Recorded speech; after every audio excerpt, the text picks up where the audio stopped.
Hey, what's going on, guys? It's Major Cryptic back here again with another tips for y'all. So today I'm going to be showing you where all the tower bosses are and what types that they have. So whenever you go and fight these guys, you guys are ready to go. You know, are ready to beat them, because I know I've ran into some of these bosses, and I'll tell you what, I did not do that well, especially the first time figuring out where they're at and fighting them. I still have 3 tower bosses I cannot beat. I've only beaten 2 so far, but I've ran into all of them now, not knowing if I was going to be strong enough, and I'm almost in my level 40s, and the next level tower boss from where I'm going to show you is just, it's a jump. So, everyone knows about Rain. Everyone has fought Rain. God forbid if you haven't fought Rain and you're in the 40s, man, I'm confused. I've seen that tutorial piece up on your screen over here constantly, would drive me insane. But the next location we're going to have to go to, we're going to throw in our cold resistant armor, obviously, because the next area we're going to be going to is going to be right here. So, let's go ahead and fast travel over there. If my equipment wants to let me fast travel. There we go. So this is gonna be the next location you want to go to. It's over by the free allowance. It's over by the Cyberlix, the Verdash, and the Valet boss. Wherever the bees are, you'll kind of want to take a right, veer off, and go over here. This area, this boss, it took me a few times to get a hold of and get a handle on it. It Not the easiest boss, honestly. Like, I fought this boss super underleveled. You were gonna want fire pals for this boss. She uses 2 water moves. She has a big water ball move and the little bubbles that follow you. But that's about it. And the biggest thing you're gonna have to watch for is the seed bomb move.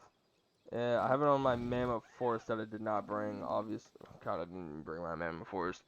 But the seed bomb, once you see a little yellow ball go into the air towards your pal, immediately call it back to your pal sphere. It will kill it. I swear it will, and it is the most frustrating thing ever.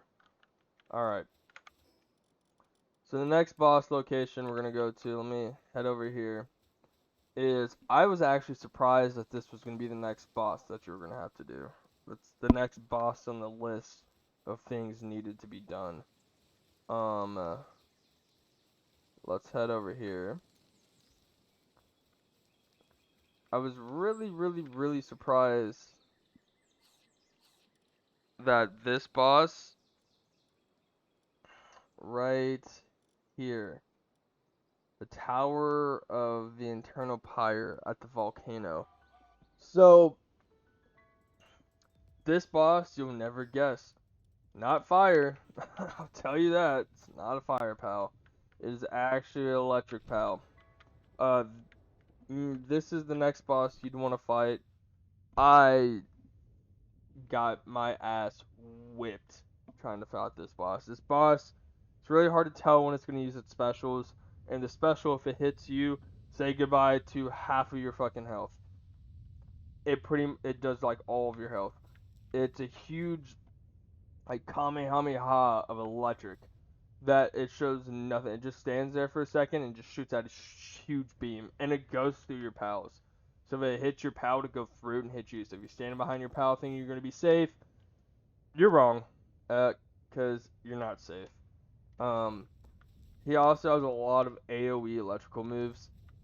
Um, uh, my pal that was doing the most damage though was Reptaro, the Ice and Ground. I don't know why, but this dude was just doing the damage.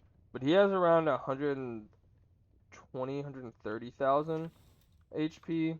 And the next boss we're going to, uh, he's going to have around 170. So we'll head back. He's going to be in the cold area. Another cold area. It's going to be at the top over here.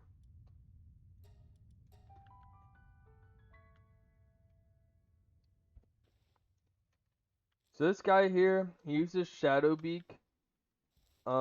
He's gonna be over the top of this mountain, kind of where my last video where I showed you all the crystals were, the quartz.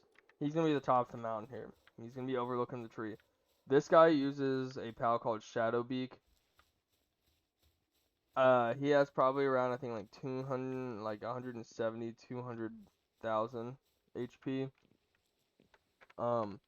What to say about this boss? This boss is really hard too. These are getting into the in-game bosses. These in-game bosses do not play around. He has like tracking electric bolt shots that come off of his bird and everything else. And he's a shadow type. I didn't even see all of his shadow moves. I died that fast. Um, yeah. Have fun with him. Because I know the hell I did not. He absolutely shit stomped me. Pushed me into the mud, rubbed me around, made me his bitch. I did not have fun doing this boss. The very, very, very last boss is the Tower of the PIDF. And oh my god, what a mistake it was to go into this boss room. Let me tell you. I mean, shoot, I'll even just show you. No, I'm not gonna ruin it for y'all.